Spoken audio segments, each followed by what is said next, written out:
Welcome to the deep dive.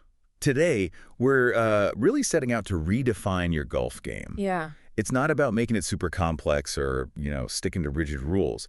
Instead, we're diving deep into how you can unlock the actual fun and, well, the ease of golf, turning those frustrating rounds into something you genuinely enjoy.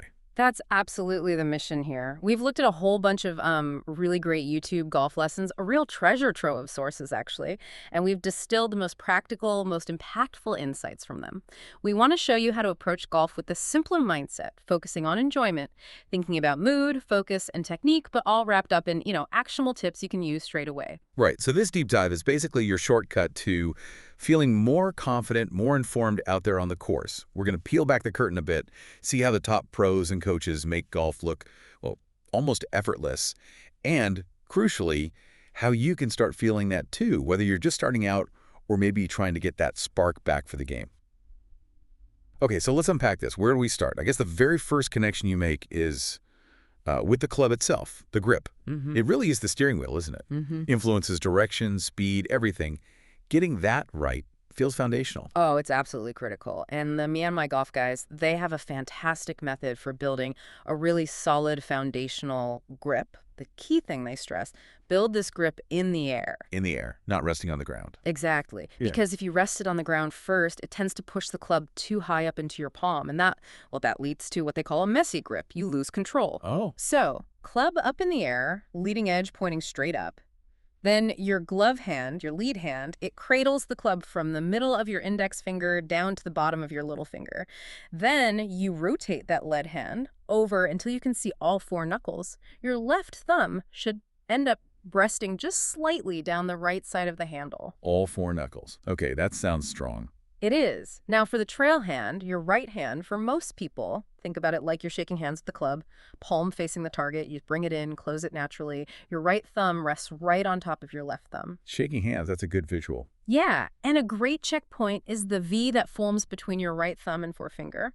That V should point up towards your right shoulder. And look, if you're just starting out, a simple baseball grip, totally fine, no need to overcomplicate things early on. Good point. And the final check. Once you put the club down on the ground behind the ball, glance at your lead hand. You should still see two knuckles. That confirms your hands are in a good, strong, connected position. Okay, two knuckles. Got it. That seems like a really clear way to build that connection. So we've got the steering wheel sorted. What's next? It can't just be the hands, right? Your body Yeah. position must matter too. Absolutely. You've got the grip. Now it's about posture and balance. These are the silent partners, really, for consistent movement and better ball striking. The ideal setup, again, drawing from Me and My Golf, start simple. Feet about shoulder width apart. Now hold the club shaft out in front, parallel to the ground, arms just resting gently against your torso. Then here's the key move. Just let the club head relax and drop down maybe a foot or so. Okay. Keeping your legs straight for now, tip forward from your hips. Keep tipping until that club head touches the ground. Hinging at the hips, not bending the knees first. Exactly. Then, once the club's on the ground, you gently soften your knees. Just a slight flex. You want to feel your weight balanced sort of through the middle of your feet, Yeah. not too far forward on the toes, not back on the heels. And the common mistake is, Bending the legs too much, too early, instead of hinging from the hips, that just causes all sorts of problems. Poor shots, inconsistency. This proper posture, hinging first, it makes you feel dynamic, ready to move. It makes the whole swing feel much easier, more athletic. that makes a huge difference. That hip hinge versus just squatting down, it sounds so much more powerful and, yeah, effortless. Okay, foundation is set. Grip, posture. Now the swing itself, moving beyond that static setup into the actual motion. This seems to be where we move from thinking of positions to thinking about, well, flow and feel. This is where it gets really, really interesting. And Danny Ma's insights here are just gold. He talks about the massive importance of feeling the club head. So many golfers struggle because they're stuck in their heads. Giving themselves instructions. Exactly, like a checklist for every part of the swing. But golf isn't about talking to your brain. It's about having a conversation with the club head. He had this student, Paul, whose breakthrough came when he stopped thinking and just focused on feeling the weight and the momentum of the club head, picturing it like a pendulum. Just that one feeling. Just that one feeling, it allowed his body to relax almost instantly and just move naturally. And once you tap into that natural feeling, the effortless power sort of follows automatically. Your body just knows how to build momentum, pushing off the right leg, going back, accelerating with the left side coming through. It happens without you needing those rigid step-by-step commands. It just flows. That makes so much sense, letting the body do its thing instead of over-managing it. Okay, but here's something that always trips people up, myself included sometimes. The swing path. It feels counterintuitive, especially if you want to hit it straight. Oh, absolutely. And both me and my golf and Danny Maud really hit on this point, and it often surprises golfers. Your club swings on an arc, always. It has to, because the ball isn't directly in front of you, it's off to your side. Think tennis, think baseball. Right. Not a straight line. Trying to force it into a straight line, that's where the trouble starts. But here's the really revolutionary part, where you strike the ball on that arc. So the lowest point of your swing arc is usually somewhere around your lead shoulder, maybe just past it. Okay. But here's the thing. You don't want to hit the ball right at that absolute lowest point. Why? Because there's zero margin for error. Catch it a fraction too early, it's thin. A fraction too late, it's fat. Leaves no room for mistakes. Precisely. So the aha moment is this. The ideal ball position is actually about 2 to 3 balls behind that natural low point. Behind it, towards my back foot. Exactly. So you're hitting the ball on the arc before the club reaches its absolute bottom. And the reason this is such a game changer is it builds in that crucial margin for error. You get much more consistent strikes. Okay, I think I'm following. Hitting it before the bottom. Now think about what that means for the club path. If the ball is positioned correctly, slightly behind the low point, your club path at the moment of impact will naturally be traveling slightly out to the right of your target for a right-hander. Wait, so the club should be going right at impact if I want the ball to go straight? That sounds backwards. It does, doesn't it? But think about the arc. To hit it straight from an inside path, you need something else.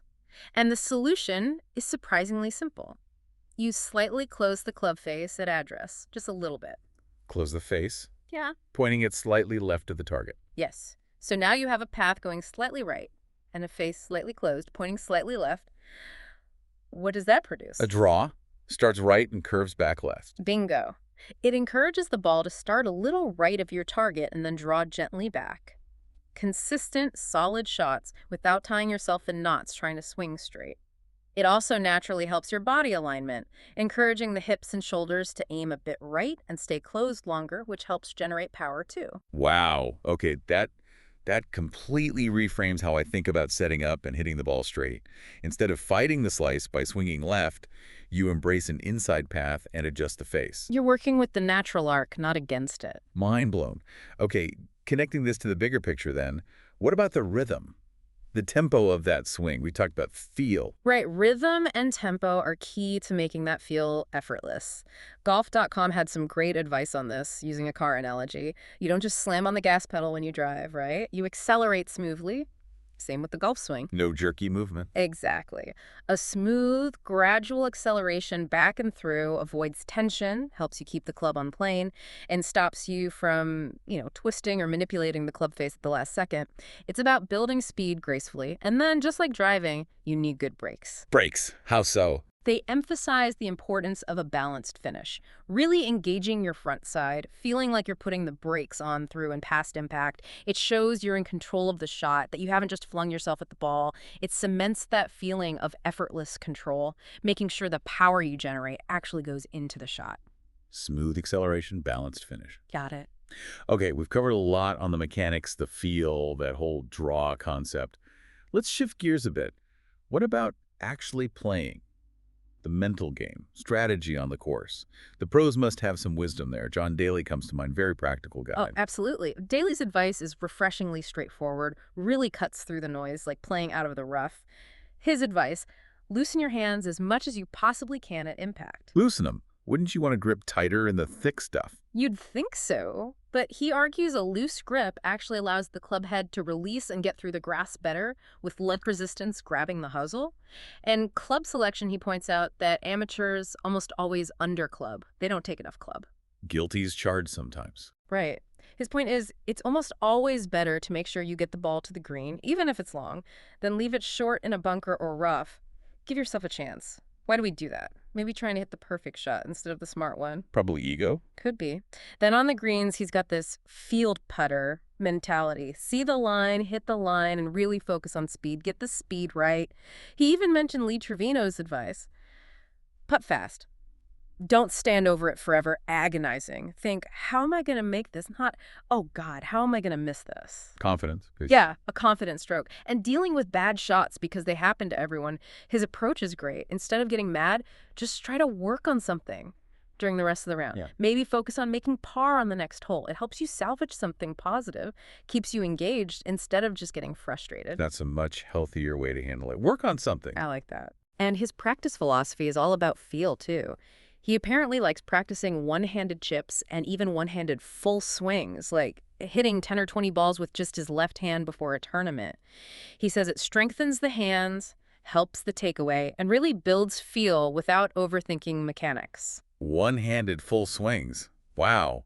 That must really force you to feel the club's momentum. Exactly. It's about staying connected to the club, not just analyzing positions. Brilliant. Staying connected, even during practice.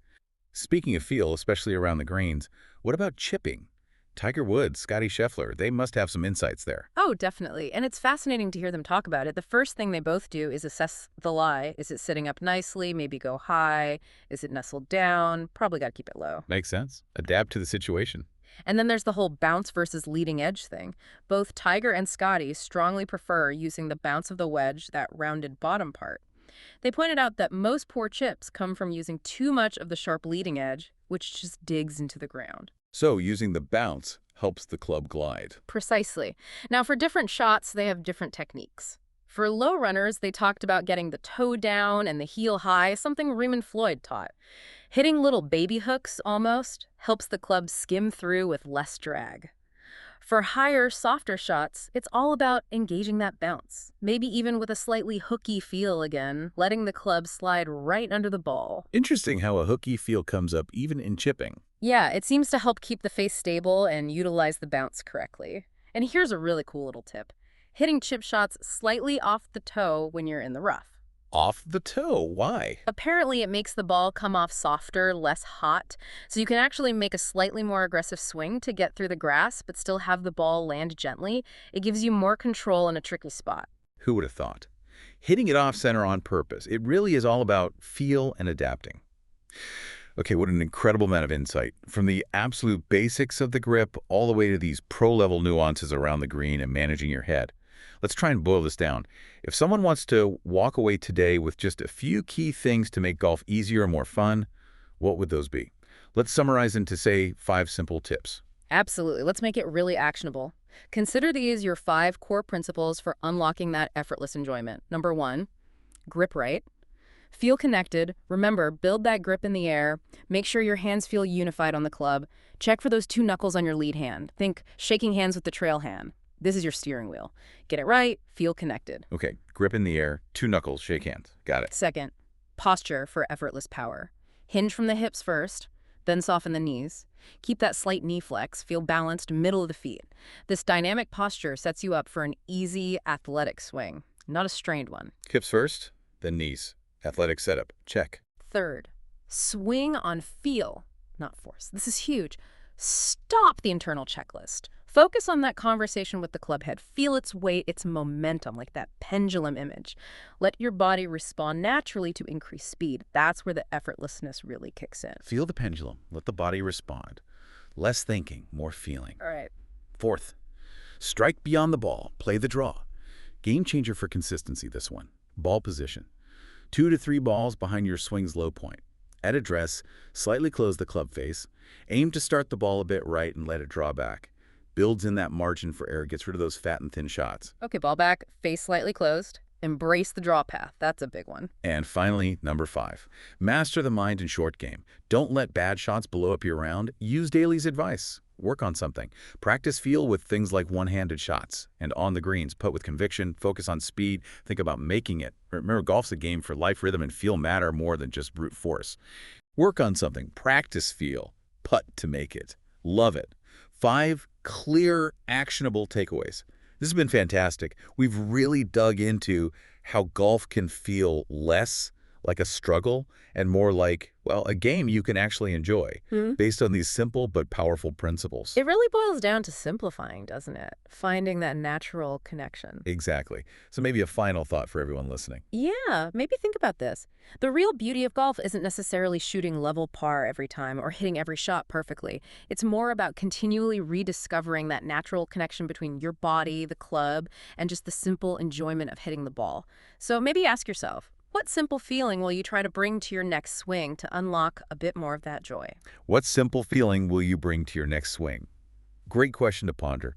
Thank you so much for joining us on this deep dive. We really hope you'll explore these ideas, try them out, and above all, have more fun out there. Until next time.